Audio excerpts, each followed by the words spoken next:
I want to reflect on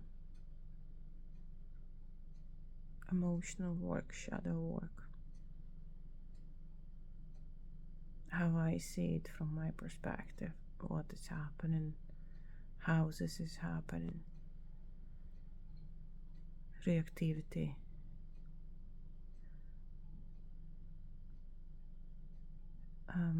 Is people, I often hear, like factor 4 and 5, that reactivity. There is that do energy underneath, restlessness underneath, a strong fight and flight response getting activated in the body, and that surge to do something, impulse, and sitting.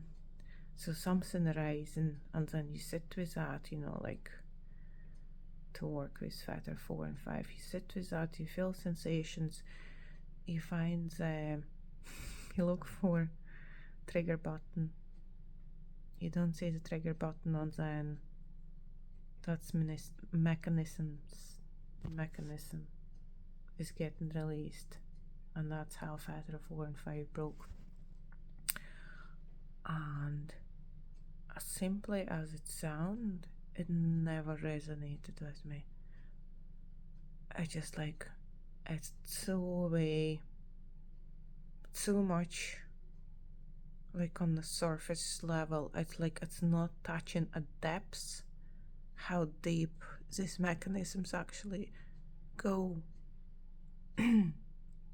What actually is happening, because reactivity is only what you see is happening on the surface. But if you start to go deeper, investigate what's actually happening, a lot of our trauma, unresolved, our core wounds, our beliefs, our coping strategies, adaptation mechanisms, and in all of that there is a lot of me. This is what this me is. All these mechanisms. This is what this me is made out of, largely. And without deeply investigating each reactivity to its core, where this is actually coming from, what is underneath, how this safety for this me has been threatened, or even if we put me aside, there is something is unsafe on our biological survival level. Nervous system, brain perceives something in the environment as threatening, danger, unsafe. That is a root from my observations. And so there is a root cause. But if we work only with the surface level, it's like you're not going getting to the bottom of the root. And sitting, trying to work out with a mechanism, reactivity mechanism itself, for me, it didn't do anything. It's like, it's actually feel like spiritual bypass. And I heard actually many people say, oh, trauma is nothing to do with spirituality, trauma is nothing to do with awakening. Personally, for me, from my perspective, how that can be something separate if there is no separation. As simple as that. So, because there is that, there's biology, nervous system, how this nervous system has been wired since the baby's body was born. What coping strategies it learned, what adaptation mechanisms it created to survive in that environment as babies and young kids and bigger kids we were. And without investigating all that, reactivity just doesn't go away because you look at it mechanism.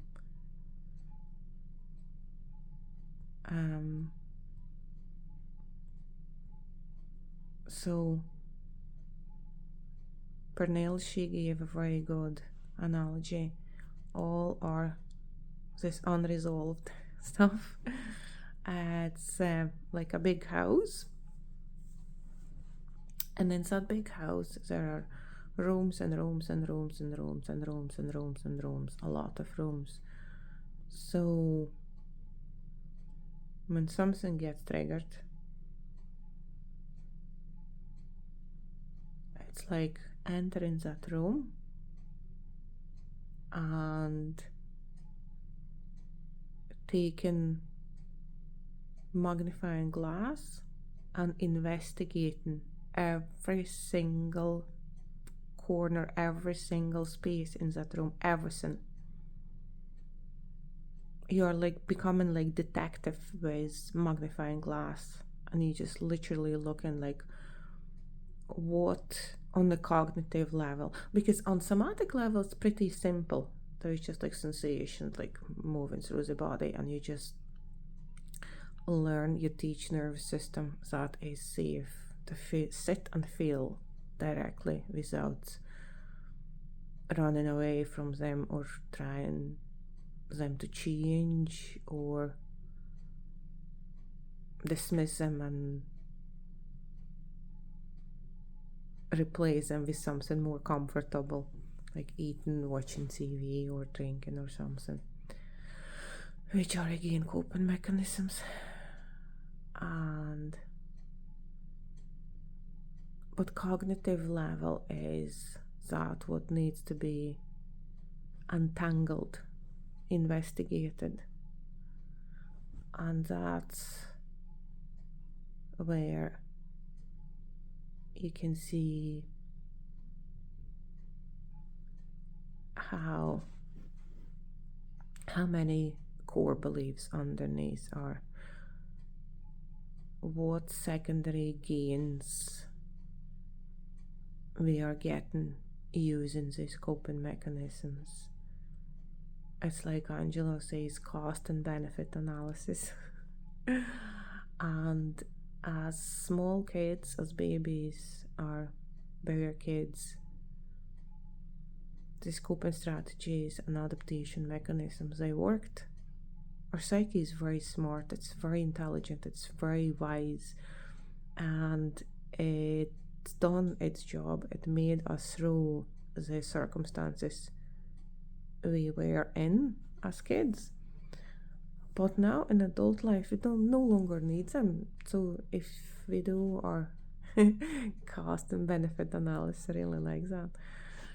And then you can see, like, there is this core belief. You can see what that core belief, what behavior it's driving, what emotional charge is underneath. The emotional charge is a somatic work. When you sit with sensations, you directly feel them. But there is so much cognitive level as well, and that's not separated from each other. So once we investigate and see the cost and benefit, the coping strategies, adaptation mechanisms, when they seen fully clearly, it's just like you see a nonsense of them. You see how useless they are anymore. So you don't need them anymore. You become like there's a lot of fears underneath. Fear of this, fear of rejection, fear of abandonment, fear of being trapped, fear of unsafety, fear to be unloved, fear. But This like on a cognitive level, but on somatic, on biological level, there is like a very deep primal survival fears, which are like felt like intensely strongly in the body. And so yeah, like once there is like each room has been investigated to the millimeter. Every single millimeter in the room has been fully investigated with magnifying glass, and you see over again and over again and again and again, and something what you haven't seen before, something comes up again, and you do the same investigation again, and you just see more and more and more and more subtleties. So once that is done over and over and over and over and over, it's actually, if you take that spiral, it's just like spiraling again and again and again, and you're scooping and scooping and scooping this layers out. And it comes with a lot of emotional charge, which is just somatic work. You just sit with sensations and feel them directly. And that, when you do that, your nervous system learns that it's safe to feel these sensations, and there is no need to run away from them, no need to resist them. And once these coping mechanisms, adaptation strategies, secondary gains, all clearly seen, mind doesn't really need them anymore, because like there's like uselessness of them is clearly seen. They costing you more than they actually benefiting you. And you can see how this body mind can express itself more authentically, more from a regulated nervous system, and largely that's where reactivity settles down. And then after that, a ton of a shadow work I've done. And I'm not saying I have like done my shadow work, because it's like seems like never end. You just take speed, and you go like a coal miner, and you keep digging and digging and digging and digging and digging and digging through muck and through dirt and through in the harsh environment, and you're exhausted, but you keep digging because there's no other option. Only way to get through is digging. And persistence, at the same time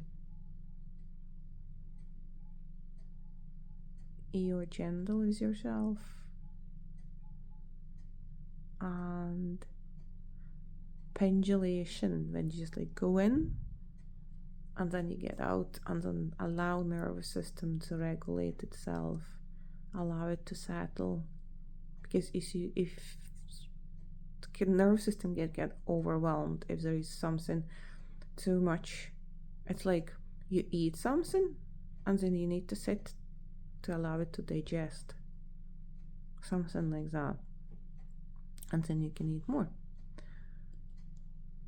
So yeah, that's time for digestion, for nervous system, for something came up to the surface level, is a necessary part as well.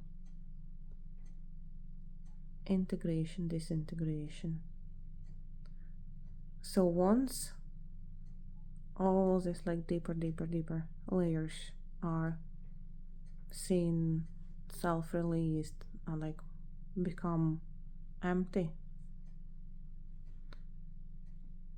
then what I see is left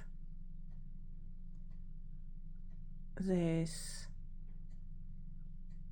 like mechanism itself of reactivity, and that's like habitual. There is nothing, there is no the charge anymore. It's all like everything like been investigated, emptied out. And then there is just that reactivity mechanism itself is left. And then when that comes, you can sit and look, like where is this trigger button? And then that mechanism can be released because even that habit is no longer needed. Because what happens in something in our environment happens, stimulus, nervous system reacts, and there is a surge of energy getting released in the body to act on what is happening in the environment. And this energy surge needs to be released. So nervous system is just automatically just boom doing something. So that can be seen. But before the deep investigation of what actual root cause of reactivity is, working with only that surface level habitual mechanism, I will not do a necessary work to stop reactivity.